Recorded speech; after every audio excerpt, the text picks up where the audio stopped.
Tensions flare once again in Gaza.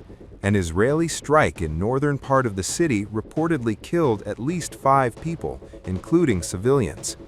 The incident comes amid a fragile U.S.-brokered ceasefire, highlighting the precarious state of the truce.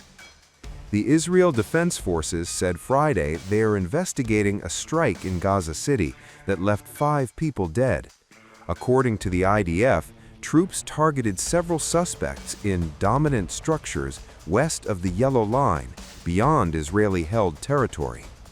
The army said it fired after identifying these individuals, but did not confirm whether they were armed or posed an immediate threat.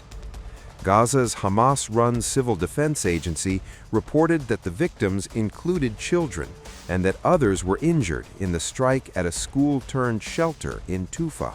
كنت جالس أنا وابن بنتي انضربت أول قذيفة نزل علينا الشوادر والردم طبعا أنا حسيت بخنقة على فجأة كيف أنا حاولت أنقذ الولد طبعا أصيب في رأسه وتم تغريزه والأشلاء بدت طاير علينا أشلاء أقدام إيدين رؤوس أنا شخصيا كنت أدوس على أشلاء وأنا ماشي.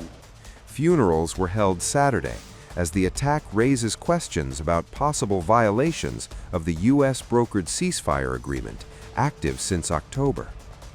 The Yellow Line was drawn to separate Israeli-held territory from the rest of Gaza, yet both sides continue alleging violations. The ceasefire remains fragile, and mediators worry that both Israel and Hamas are stalling efforts to advance the truce. U.S. envoy Steve Witkoff met with officials from Qatar, Egypt, and Turkey in Florida, aiming to salvage the second phase of the deal. Since the ceasefire, Hamas-run health authorities report at least 395 Palestinians killed by Israeli fire. Israel claims Hamas has repeatedly violated the truce, with 3 soldiers killed since the ceasefire took effect. The first phase of the deal followed the 2-year anniversary of the Hamas-led attack on Israel that killed around 1,200 people and took 251 hostages.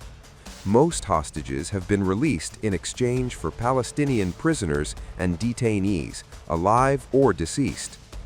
Over 70,660 Palestinians have died in the ongoing war in Gaza, according to the Hamas-run health ministry, roughly half women and children. The second phase of the deal will face even greater hurdles, including deploying an international stabilization force, disarming Hamas, and Israeli troop withdrawals. As talks continue, the stakes remain high, as the fragile ceasefire could collapse with any misstep. Yesterday, under my direction and that of Defense Minister Israel Katz, the IDF eliminated the arch-terrorist Rad Salah, who was one of the architects of the October 7th massacre and also one of the authors of the extermination plan Jericho Walls. He was the main person responsible for Hamas's efforts to strengthen and arm itself in the Gaza Strip. He sent terrorists against us, attacks against our forces and within the Yellow Line areas. He worked to renew the weapon stockpiles, to smuggle weapons. He is rearming, reorganizing, essentially preparing the continuation of the offensive in complete contradiction to the principles that Hamas supposedly accepted by adopting the Trump plan. Our position is clear. We will not tolerate a systematic violation of the ceasefire agreement, which Hamas is obligated to under the plan. Anyone who tries to launch terror, incite terror, or organize terror against us is in our crosshairs. A rare and sharply worded warning from the White House to Israel's prime minister. U.S. officials say the Trump administration has privately scolded Benjamin Netanyahu for authorizing a deadly strike in Gaza that Washington considers a violation of the ceasefire brokered by President Donald Trump.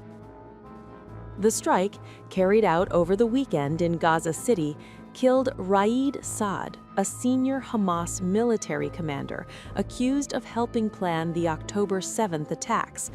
4 people were killed in total. According to U.S. officials, Israel did not notify or consult Washington before launching the operation. Behind closed doors, the message from the White House was blunt. A senior U.S. official tells Axios that Netanyahu was warned not to damage President Trump's credibility after the U.S. helped secure the ceasefire. Quote, "If you want to ruin your reputation and show you don't abide by agreements, be our guest," unquote, the official said. "But we won't allow you to ruin President Trump's reputation," unquote. Israeli officials dispute the characterization, arguing that Hamas violated the ceasefire first by attacking Israeli soldiers and resuming weapons smuggling, and say the strike was intended to preserve, not break, the agreement. But U.S. officials insist the White House was unequivocal. Israel crossed the line.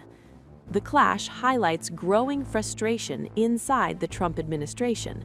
Secretary of State Marco Rubio, U.S. envoy Steve Witkoff, and Trump advisor Jared Kushner are all described by officials as increasingly fed up with Netanyahu's approach, particularly his reluctance to move toward the ceasefire's next phase, which would require Israeli troops to pull back further from Gaza. Tensions are also spilling over beyond Gaza.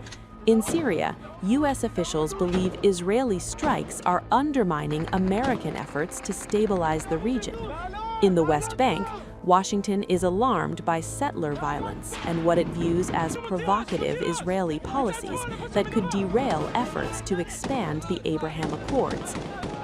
President Trump has personally urged Netanyahu to be a better partner on Gaza. The White House's broader goal is clear: move past the war, rebuild Israel's ties with Arab neighbors, and revive momentum toward regional normalization. But U.S. officials say Netanyahu's standing in the region has deteriorated sharply. He has not spoken with Egyptian president since the war began. He has not been invited to the UAE years after the Abraham Accords. And as one U.S. official bluntly put it, if Netanyahu doesn't want to de-escalate, we are not going to waste our time. Netanyahu is expected to meet President Trump later this month, with the future of the Gaza ceasefire and U.S.-Israel relations hanging in the balance.